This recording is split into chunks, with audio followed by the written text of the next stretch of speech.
আজকে হঠাৎ করে মনটা বলে উঠলো ছোটখাটো একটা পিকনিক করাই যাক। তবে আমার একটা সমস্যা আছে, পিকনিকের ভূত যদি মাথায় চাপে তাহলে সেটা আর নামবেই না। সঙ্গে ছিল আমার ভাইরা আর ভাগ্নিরা। এই ভাইয়ের হাসিটা এত সুন্দর যে মেয়ে এমনিতেই পটে যাবে। এই হাসিগুলোকে যদি বাঁধিয়ে রাখা যেত তাহলে প্রথমেই কোটি টাকা খরচা করে আমি বাঁধিয়ে রাখতাম। দেখো তোমাদের সাথে কথা বলতে বলতে কখন যে পোস্তর আলুগুলো কেটে ফেলেছি সেটা আমার নিজেরই হোশ নেই।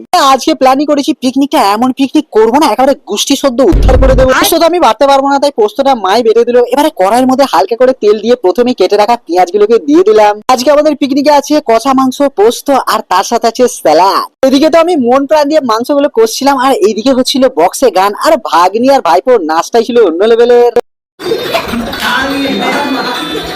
তার নাচ দেখে ভাইরা এমন হাসছিল আমার মনে হচ্ছে দাঁত ফাত খুলে না মাটিতেই পড়ে যায়। সালাড, চিকেন কষা, পোস্ত এসব দিয়ে ডিনার করেছি। আর কালকে সকালে যখন বাথরুমে যাবো আমি নিশ্চিত কালো কালো তো হাগু বেরুবে। যাই হোক, যত হাগু লাগুক না কেন মন প্রাণ খুলে হাগবো। আর হ্যাঁ, আজকে ব্লগ এতটুকুই। টাটা সবাইকে।